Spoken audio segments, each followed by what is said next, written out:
നമ്മൾ ഹാർട്ടിനെ കുറിച്ച് പഠിച്ചു. അപ്പം ഹാർട്ടിനെ കുറിച്ച് പഠിച്ചപ്പം നമ്മൾ ഹാർട്ടിൻ്റെ പ്രധാനപ്പെട്ട 2 അബ്നോർമാലിറ്റീസ് ഉണ്ട്. അതായത് അബ്നോർമാലിറ്റി എന്നല്ല, ഫെയിലിയർ ആണ്. Heart failure. അതായത് ഹാർട്ടിന് 2 ഭാഗങ്ങളുണ്ട്. അതായത് ഇങ്ങനെയാണ് ഹാർട്ട് എടുക്കുന്നത്. ഇതിൽ റൈറ്റും ഉണ്ട്, ലെഫ്റ്റും ഉണ്ട്. ഈ റൈറ്റ് ഇതിൽ പ്രധാനപ്പെട്ട സാധനം റൈറ്റ് വെൻട്രിക്കിളും ലെഫ്റ്റ് വെൻട്രിക്കിളുമാണ്. അതായത് റൈറ്റ് വെൻട്രിക്കിളിന് എന്തെങ്കിലും സംഭവിച്ചു, അതായത് ഇവിടുത്തെ കണ്ടക്ട് ചെയ്യുന്ന കപ്പാസിറ്റി കുറഞ്ഞു റൈറ്റ് ഭാഗത്ത്. അപ്പൊ റൈറ്റ് ഭാഗത്ത് നമ്മൾ ഓർക്കുക, ഒരിക്കലും ഇത് ബോഡിയുടെ സിസ്റ്റമിക്കിലേക്ക് കൊടുക്കുന്ന സിസ്റ്റമിക് സർക്കുലേഷൻ അല്ല നടത്തുന്നത്. ഇത് പൾമണറി സർക്കുലേഷൻ നടത്തുന്നത്, അതായത് ലങ്സിലേക്കുള്ള സർക്കുലേഷൻ നടത്തുന്നത്. അപ്പം ഇവിടെ വീക്കായ, അതായത് ഇവിടെ നിന്ന് പൾമണറി സർക്കുലേഷനിലേക്ക് ആവശ്യത്തിന് ബ്ലഡ് കൊടുക്കാൻ ഹാർട്ടിന് ശേഷി നഷ്ടപ്പെട്ട് കഴിഞ്ഞാൽ എന്താ സംഭവിക്കുന്നത്? സാധാരണ രീതിയിൽ ഇവിടെ ബ്ലഡ് അക്യുമുലേറ്റഡ് ആവും. ഇവിടെ അക്യുമുലേറ്റഡ് ആയി ഒരു പരിധി കഴിയുമ്പം സ്വാഭാവികമായിട്ട് ഈ വാൽവ് പുറകോട്ട് തുറന്നു പോരും. കാരണം ഇതിന് ഫ്രണ്ടിലോട്ട് മാത്രമേ അടയത്തുള്ളൂ, ബാക്കിലേക്ക് തുറന്നു പോരും. ബാക്ക് ഫ്ലോ ഉണ്ടായി ഇതെല്ലാം തുറന്നു പോരും, മനസ്സിലായോ? അപ്പൊ ബാക്ക് ഫ്ലോ ഉണ്ടായി ഈ വാൽവ് തുറന്നിങ്ങനെ പോരും. അപ്പം സ്വാഭാവികമായിട്ട് ഇവിടെ ബ്ലഡ് അക്യുമുലേറ്റഡ് ആവും. അപ്പം ഒരു പരിധി കഴിയുമ്പം ബ്ലഡിന്റെ അക്യുമുലേഷൻ ഭയങ്കര ശക്തമായി റൈറ്റ് ആർട്ടറിക്ക് കൂടി ഇങ്ങോട്ട് പമ്പ് ചെയ്യുന്നില്ല. കാരണം ഇവിടെയാണ് ബ്ലോക്ക്, ഇവിടെയാണ് ശക്തി കുറഞ്ഞത്. അപ്പം സ്വാഭാവികമായിട്ട് ഇൻഫീരിയർ വീനക്കാവ സുപ്പീരിയർ വീനക്കാവയില് ഹൈ പ്രഷർ ആവും, മനസ്സിലായോ? ഇങ്ങനെ പ്രഷർ കൂടുന്നതിനാണ് CVP, അതായത് സെൻട്രൽ വീനസ് പ്രഷർ. ഇത് കൂടും. സാധാരണ അത് ഒരു 2 തൊട്ട് 8 വരെയൊക്കെ വരാം, കുഴപ്പമൊന്നുമില്ല IMMHGയില്. പക്ഷെ ഇവിടെ അത് 10, 14, 20 പോകും, ഭയങ്കര പ്രഷർ. അപ്പൊ സെൻട്രൽ വീനസിൽ പ്രഷർ വരുമ്പം സെൻട്രൽ വീനസ് പ്രഷർ എന്നാണ് ഈ സുപ്പീരിയർ ഇൻഫീരിയർ വീനക്കാവയ്ക്ക് ഉണ്ടാകാൻ പോകുന്ന പ്രഷറിനെ കുറിച്ച് പറയുന്നത്. അപ്പൊ അങ്ങനെ കൂടി കഴിയുമ്പോൾ ഈ സുപ്പീരിയർ വീനക്കാവയിൽ നിന്ന് ആദ്യത്തെ സർക്കുലേഷൻ പോകുന്നത് എങ്ങോട്ടാന്ന് വെച്ച് കഴിഞ്ഞാൽ ജുഗ്ലാർ വെയിനിലേക്കാണ്.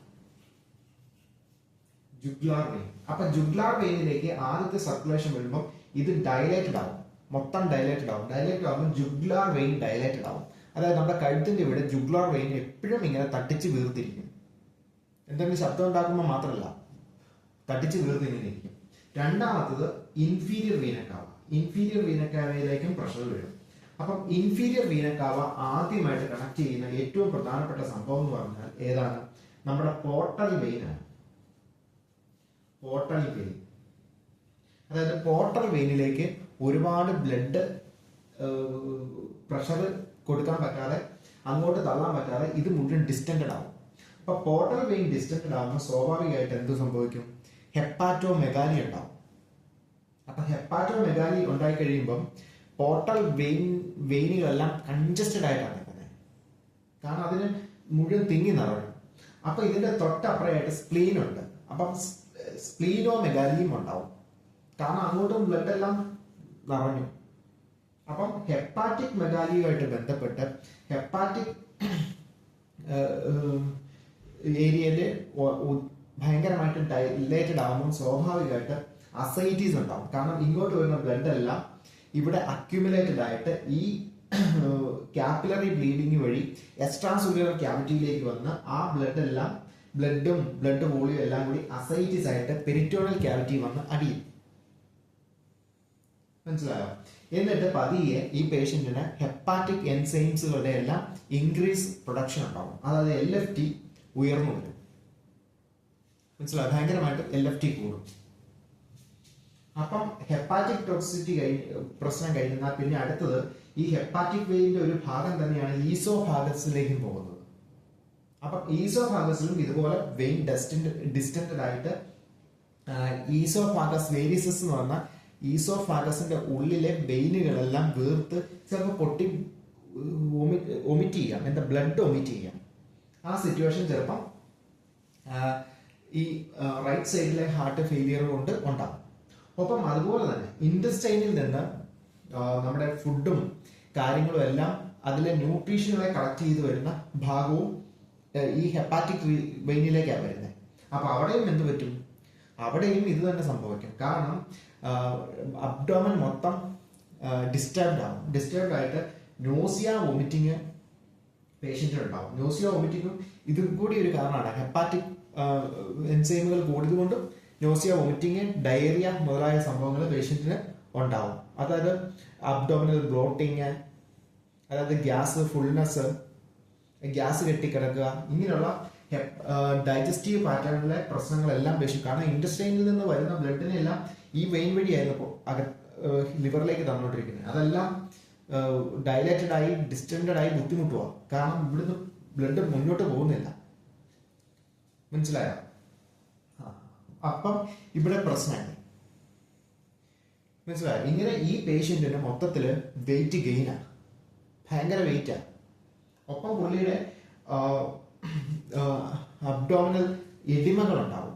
അബ്ഡോമിനൽ എഡിമ, കാലയിൽ എഡിമ, കയ്യൽ എഡിമ, ഇങ്ങനെ വെയിൻ റിലേറ്റഡ് ആണ്. ഈ പുള്ളിയുടെ ബോഡിയിലേക്ക് പോകുന്ന എല്ലാ വെയിനിലും ഇതിൻ്റെതായ പ്രശ്നങ്ങൾ ഉണ്ടാകും. വെയിൻ റിലേറ്റഡ് ആയിട്ട് പ്രശ്നങ്ങൾ ഉണ്ടാകും. അതൊന്നും കൂടി മനസ്സിലാക്കി തരാം. ഇനി അടുത്തതാണ്, ഇത് ലെഫ്റ്റ് സൈഡ്. ഈ ലെഫ്റ്റ് സൈഡാണ് നമ്മുടെ വെയിനിലേക്ക് പോകുന്ന അയോട്ടിക് റീജിയനിലേക്കുള്ള ബ്ലഡിനെ സപ്ലൈ ചെയ്യുന്നതിനെ പ്രോത്സാഹിപ്പിക്കുന്നത്. അപ്പം ഇവിടെ ബ്ലോക്ക് ഉണ്ടായി കഴിഞ്ഞാൽ, ലെഫ്റ്റ് സൈഡിൽ ബ്ലോക്ക് ഉണ്ടായാൽ എന്ത് പറ്റും? ലെഫ്റ്റ് സൈഡിൽ ബ്ലോക്ക് ഉണ്ടായി കഴിഞ്ഞാൽ ഓൾറെഡി ഇവിടുന്ന് റൈറ്റ് സൈഡിൽ നിന്നുള്ള സർക്കുലേഷൻ വരുന്നുണ്ട്, പവർ വരുന്നുണ്ട്. അപ്പം ഇവിടുന്നുള്ള പുഷും വരും, ഒപ്പം ഇവിടുന്ന് ബ്ലഡ് പോകാതെയും വരും. ഇവിടെ ബ്ലഡ് വന്ന് അക്യുമുലേറ്റ് ആയിട്ട് നിറഞ്ഞു. ഇത് നേരെ ഈ വാൽവ് ഓപ്പൺ ചെയ്ത് നേരെ ലെഫ്റ്റ് ആട്രിയത്തിലേക്ക് ചെന്നു. ലെഫ്റ്റ് ആട്രിയം നിറഞ്ഞു കഴിയുമ്പോൾ സ്വാഭാവികമായിട്ട് പൾമണറി വെയിനിലേക്കായിരുന്നു വരുന്നത്. പൾമണറി വെയിനിൽ വന്ന് നിറയും. പൾമണറി വെയിനിൽ കയറി കഴിയുന്ന ഒരു പ്രശ്നമുണ്ട്, പൾമണറി ഹൈപ്പർടെൻഷൻ എന്ന് പറയും. അതായത് പൾമണറി ആർട്ടറി മുഴുവൻ വീർത്ത് കഴിഞ്ഞിട്ട് ഇവിടെ ലെൻസ് ഇരിക്കുക. പൾമണറി വെയിനിലാണ് ആദ്യം വരുന്നത്. അതിന് ലെൻസ് മുഴുവൻ ഫിൽഡായി, ഫ്ലൂയിഡ് കൊണ്ട് നിറഞ്ഞു. എന്നിട്ട് ഇവിടെ പൾമണറി ആർട്ടറിയും ഫില്ലായി. ഇത്രയും ഭാഗം ബ്ലോക്കായി. ഇവിടെ നിന്നുള്ള ഈ പുഷും അവിടെ നിന്നുള്ള ഈ പുഷും രണ്ട് സൈഡിൽ നിന്നും വരിക. ഇവിടുന്ന് പോകുന്നുമില്ല, ഇവിടെ നിന്നുള്ള പുഷും. ഇത് രണ്ടും കൂടി ആയി കഴിയുമ്പോൾ ലെൻസ് റിലേറ്റഡ് ആയിട്ടുള്ള പ്രോബ്ലംസ് ആണ് പേഷ്യന്റിന് ഉണ്ടാകാൻ പോകുന്നത്. ഒന്നാമത്തെ സംഭവമാണ് സൈനോട്ടിക് ആയ പ്രശ്നങ്ങൾ ഉണ്ടാവും. കാരണം പൾമണറി ആർട്ടറി മുഴുവൻ വന്ന് നിറഞ്ഞ് അതിനകത്ത് ഫ്ലൂയിഡ് അക്യുമുലേറ്റഡ് ആയിട്ട് ഓക്സിജൻ ട്രാൻസ്ഫ്യൂഷൻ നടക്കാൻ പറ്റാത്ത രീതിയിലായി. മനസ്സിലായി? മുഴുവൻ ഫുള്ള് വെള്ളം നിറഞ്ഞു കിടക്കുക. അപ്പം ലെൻസ് റിലേറ്റഡ് ആയിട്ട് പ്രോബ്ലംസ് ആണ് പേഷ്യന്റ് ഉണ്ടാകാൻ പോകുന്നത് മുഴുവൻ. അത് പൾമണറി ഹൈപ്പർ ടെൻഷനിൽ ആരംഭിച്ച് എഡിമയും കാര്യങ്ങളും ഒക്കെ ആയിട്ട് വന്ന് സൈനോട്ടിക് ആയി പേഷ്യന്റ് ഭയങ്കരമായിട്ട് ബുദ്ധിമുട്ടും. കാരണം സ്പ്യൂട്ടം കഫ് ചെയ്യും, ഭയങ്കര സ്പ്യൂട്ടം ആയിരിക്കും, പേഷ്യന്റിന് കിടക്കാൻ മേല, ഇരിക്കാൻ മേല, അങ്ങനെയുള്ള 150 പ്രശ്നങ്ങൾ ലെൻസ് റിലേറ്റഡ് ആയിട്ടുണ്ടാവും. ഇതാണ് ഇതിന്റെ രണ്ടിന്റെ ഷോട്ട്. മനസ്സിലായി? ഇത് വീനസ് റൈറ്റ് ആർട്ടറിയത്തിലാണ് പ്രശ്നമെങ്കിൽ, റൈറ്റ് വെൻട്രിക്കിളാണ് ബ്ലോക്ക് പ്രവർത്തിക്കാത്തതെങ്കിൽ വെയിനുകൾക്ക് മുഴുവൻ പ്രശ്നമാവും. ലെഫ്റ്റ് വെൻട്രിക്കിളാണ് പ്രശ്നമെങ്കിൽ ലെൻസിന് മുഴുവൻ പ്രശ്നമാവും. റെസ്പിറേഷനും സംബന്ധമായിട്ട് പ്രശ്നമാവും. പിന്നെ ഇവിടത്തെയും നിന്ന് ഇത് അവസാനം റൈറ്റും ലെഫ്റ്റും വെൻട്രിക്കിളിന്റെ ഫെയിലിയറിലേക്ക്, കംപ്ലീറ്റ് ഫെയിലിയറിലേക്ക് വരും. മനസ്സിലായോ? ഇനി എന്തെല്ലാം ലക്ഷണങ്ങളാണ് കാണിക്കണമെന്ന് നമുക്ക് നോക്കാം. അതായത് റൈറ്റ് സൈഡ് ഹാർട്ട് ഫെയിലിയർ. നമ്മൾ ആദ്യം പറഞ്ഞ പോലെ സെൻട്രൽ വീനസ് പ്രഷർ കൂടും. മനസ്സിലായോ? അപ്പൊ ജുഗുലാർ വെയിൻ ഡിസ്റ്റൻഡഡ് ആവും, പോർട്ടൽ ഹൈപ്പർ ടെൻഷൻ ഉണ്ടാവും. എങ്ങനെയാന്ന് ഞാൻ പറഞ്ഞല്ലോ. പോർട്ടൽ ഹൈപ്പർ ടെൻഷൻ ഉണ്ടായി കുറച്ച് കഴിയുമ്പോൾ ഹെപ്പാറ്റോ മെഗാലിയം, കാരണം അത് ഹാർട്ട് വീർക്കും. വീർത്ത് കഴിയുമ്പോൾ സ്വാഭാവികമായിട്ട് LFTയും കാര്യങ്ങളും എല്ലാം ബോഡിയിൽ അമിതമായിട്ട് കൂടും. അപ്പം പേഷ്യന്റിന്റെ ലിവർ ഇരിക്കുന്ന ഭാഗമുള്ള ഹെപ്പാറ്റിക് റീജിയനിൽ പെയിൻ ഒക്കെ വരാൻ തുടങ്ങും. റൈറ്റ് ഹെപ്പാറ്റിക് റീജിയനിൽ, റൈറ്റ് അപ്പർ ക്വാഡ്രാന്റ്. എന്നിട്ട് പതിയെ ഈ ഇവിടെ കെട്ടിക്കിടക്കുന്ന ബ്ലഡ് എല്ലാം എക്സ്ട്രാ സെല്ലുലർ ഫ്ലേസിൽ, ലിവറിന്റെ എക്സ്ട്രാ സെല്ലുലർ ഫ്ലേസിലേക്ക് വന്ന് പതിയെ ഇത് അസൈറ്റീസ് ആയിട്ട് പെരിറ്റോണൽ ക്യാവിറ്റിയിൽ ഫോം ചെയ്യും. ഇതിന്റെ ഒരു ഭാഗം തന്നെ ഈസോഫാഗസിലേക്ക് പോകുന്നുണ്ട്. അപ്പൊ ഈസോഫാഗസിലും ഹൈപ്പർ ടെൻഷൻ വന്ന് ഈസോഫാഗൽ വേരിസസ് ഉണ്ടാവും. പിന്നെ പെരിഫറൽ എഡിമ, ബോഡി മുഴുവൻ എഡിമയായിരിക്കും.